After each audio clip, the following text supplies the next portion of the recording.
Hey everyone. So this week I'm talking about resumes. And if you see this video before I talk to you, the only thing I'm interested in talking to you about this coming weekend is the content of your resume.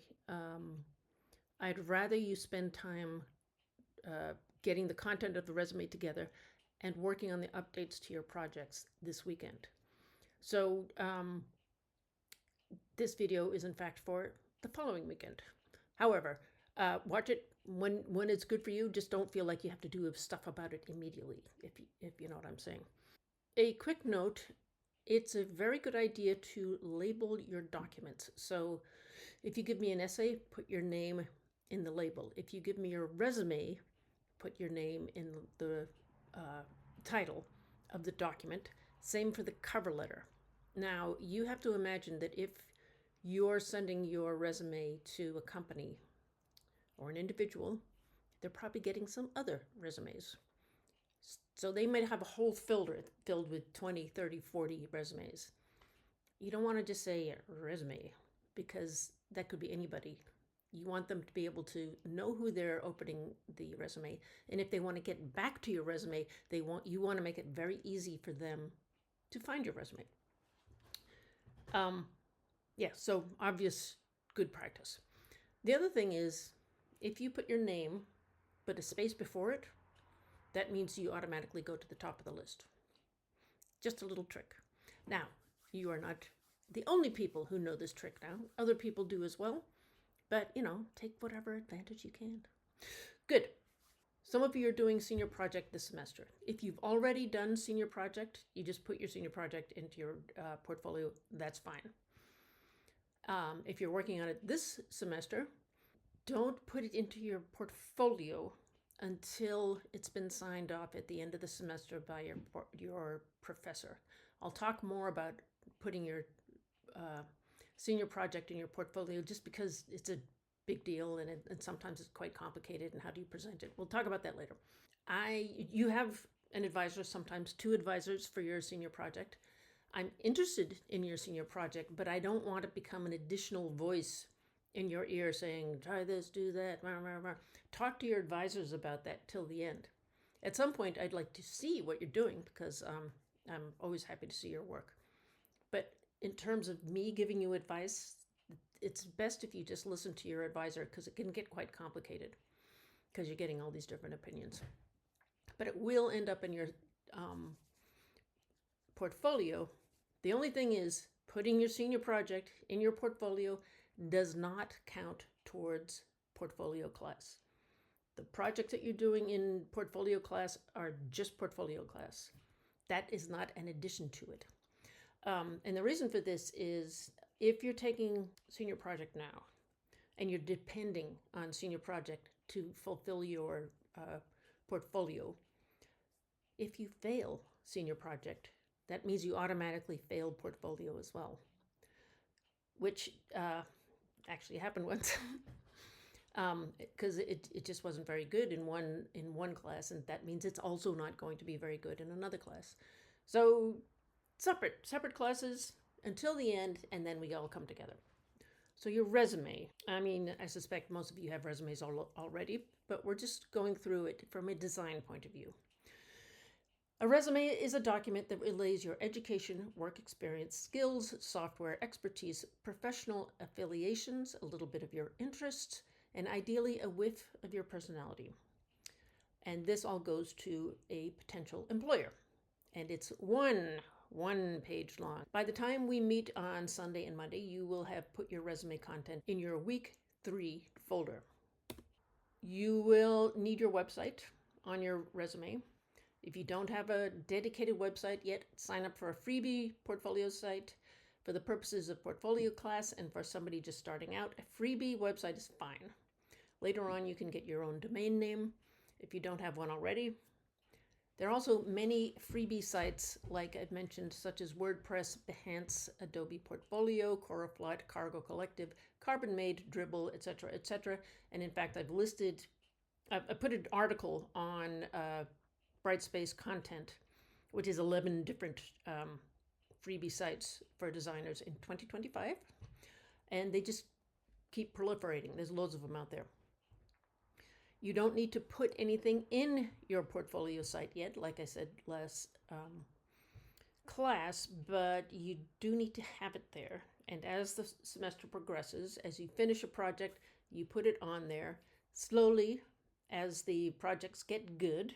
And then at the end of the semester, you'll have a nice big full portfolio website. So now's the time to start taking notes. On your resume, you can include a profile. A profile is a 2 or 3 sentence paragraph at the top of your resume, which is like the About Me section on a website. You want to tell your employers who you are, what you have to offer, rather than who you are and what you want. Basically, you're explaining to them how you're going to make their life easier. And I recommend you use the words technical ability and creative in there somewhere as well, or something like that.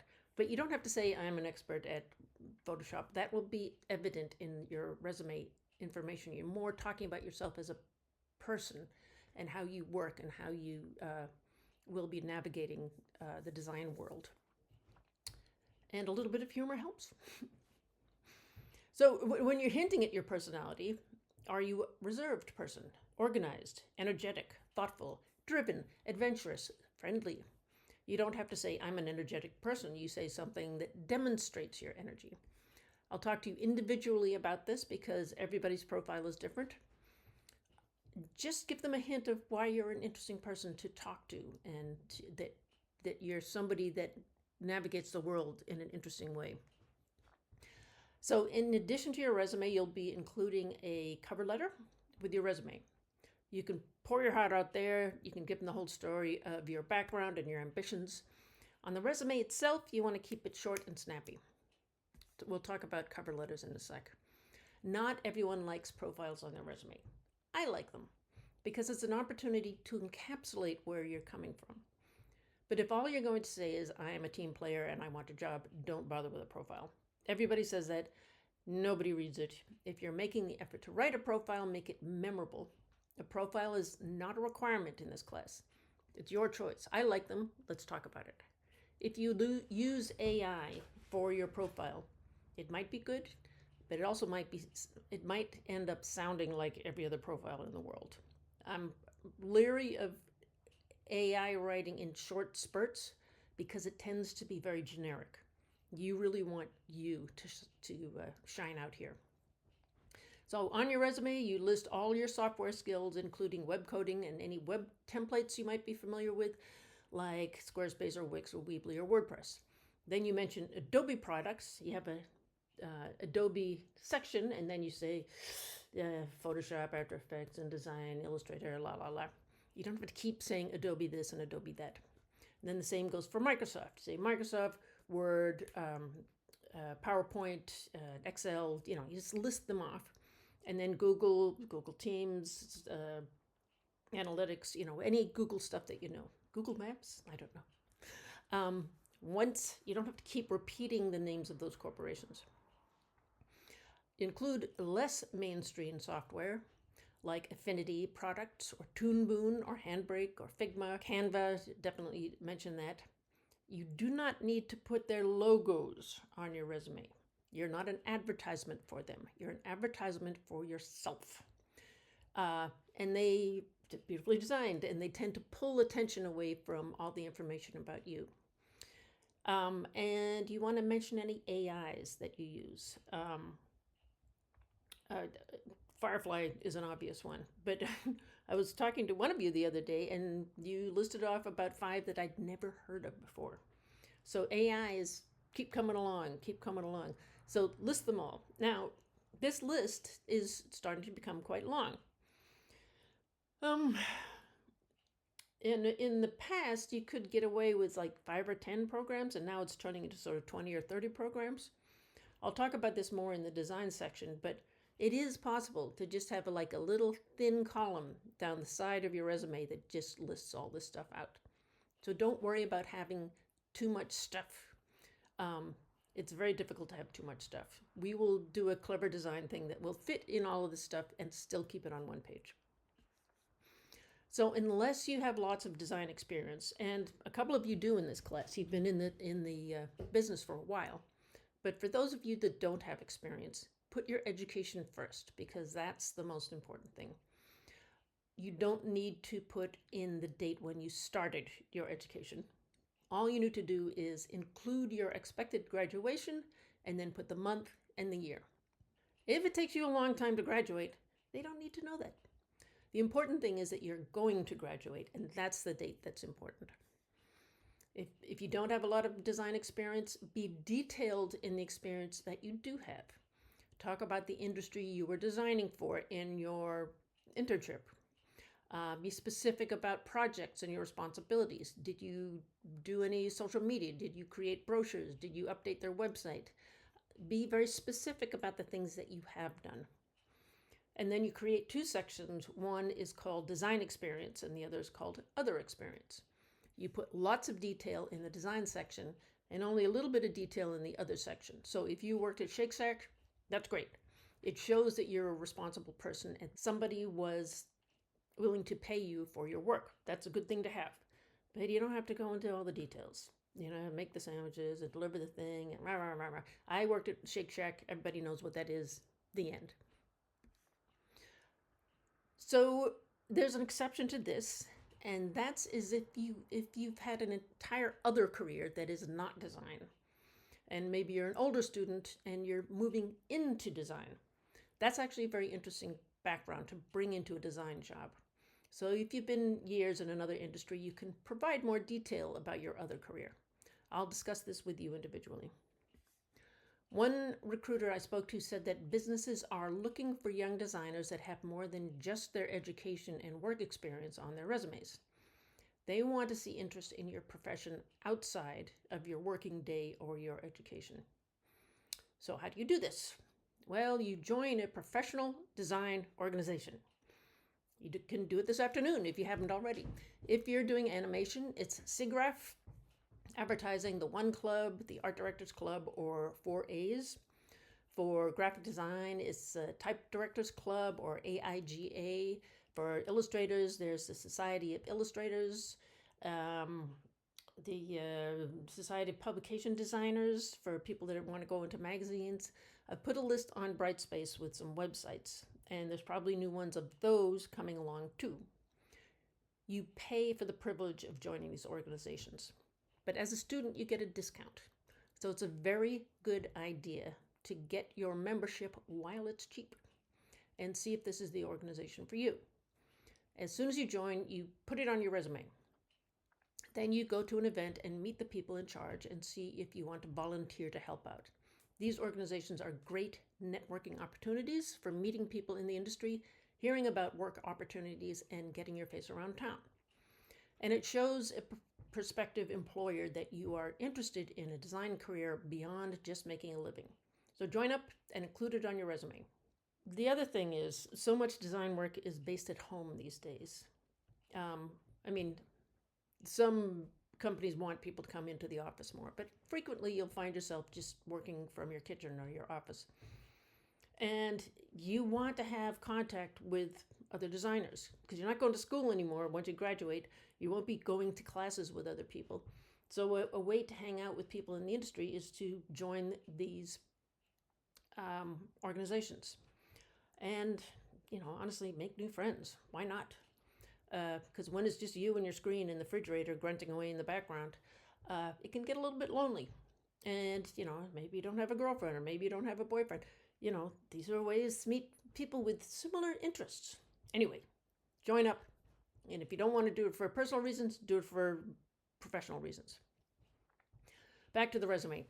Mention any clubs you belong to in school. If you haven't joined one yet, there is the Ink Club for Illustration, the Art Design Club. I don't know if there's a photography club this semester, but sometimes there is. If there isn't, you could always start a photography club. But also that includes other student clubs. If you're doing student government or you're working for the student newspaper, if that's still going on, if there's any kind of volunteer organizations, if you're in the chess club, just put it on the resume because it gives you a more well-rounded view of you as a person. And makes you more interesting because you are more interesting.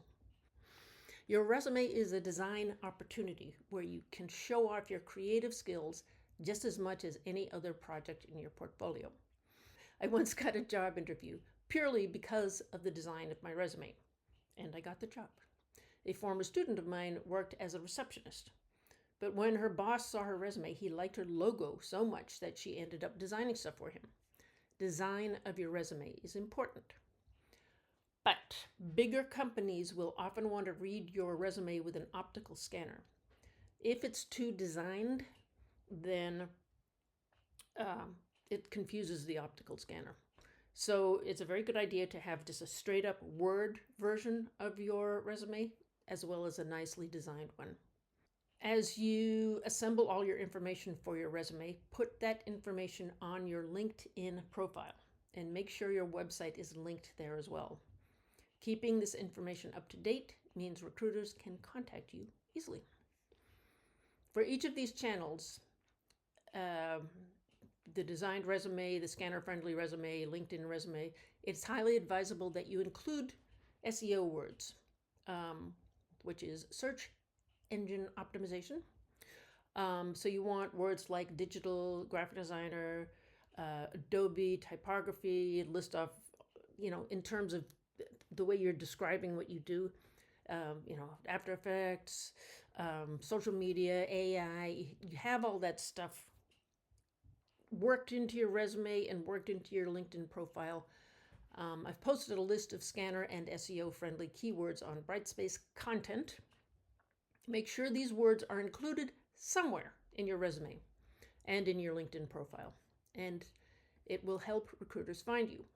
And several students I know have gotten interviews just from recruiters finding them on LinkedIn. The digital world really does make it easy to find people and to be found. So make yourself easily findable in that career sense. So an assignment for next week, not this coming weekend, but the following one. In addition to updating your projects, you will design your resume. This will include logo design, which is your own brand. Logos are generally your initials, but not always. Sometimes students prefer just a nice type treatment of their name with an interesting font choice or choices. It's up to you. The goal here is to make the resume look like a designer's resume and not like an accountant's resume. I've posted some sample resumes from previous portfolio classes on content in Brightspace. There are also plenty of ideas on the internet. Keep in mind you want your resume to be easily understood and clear. So try to avoid using small or light or gray type. I generally advise that you use at least 11-point type for most fonts. Don't go too crazy. Think clean, classy, creative, strong, professional, and you'll be fine. The designs are due the following weekend. Can't remember the date right offhand. I'll put it on the text. If you have designed your resume already, I will discuss that with you when we meet one-on-one. Now, a word about cover letters. We're getting there, trust me. You need to write a cover letter for next week. You are designers and you are used to telling a story visually. In your cover letter, you need to tell your story in words. It's an opportunity to flesh out your resume.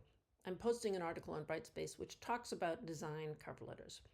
Please write a general cover letter based on the tips in the article. Have your designed resume and logo and written cover letter that following weekend. We haven't talked about AI in this situation.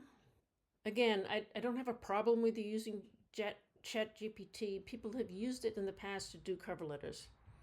It tends to sound very generic. And what I mean by generic is just very bland. So if you're going to use AI to write your cover letter, I definitely wouldn't do it for the resume. But if you're going to do it for the cover letter, make sure that it fits on one page and make sure that it sounds like you. Because sometimes it can be quite eloquent in a sort of businessy way. And that's almost a guarantee that people will say, oh, that's written by ChatGPT. So by all means, use it if you want to. Just go back and edit it and think to yourself, is this something that I would actually say? Does this sound like me talking, or does this sound like, a character from a sitcom or something? There's nothing wrong with throwing a bit of your own personal story in there. They don't want the story of your life, but a lot of you have really interesting backgrounds. You're from different countries, you've grown up in different places, you speak a bunch of different languages. You can throw in a bit of that. Again, make yourself interesting because you are interesting. Okay, any questions? Email me. Otherwise, I will see you at our meetings on Sunday and Monday.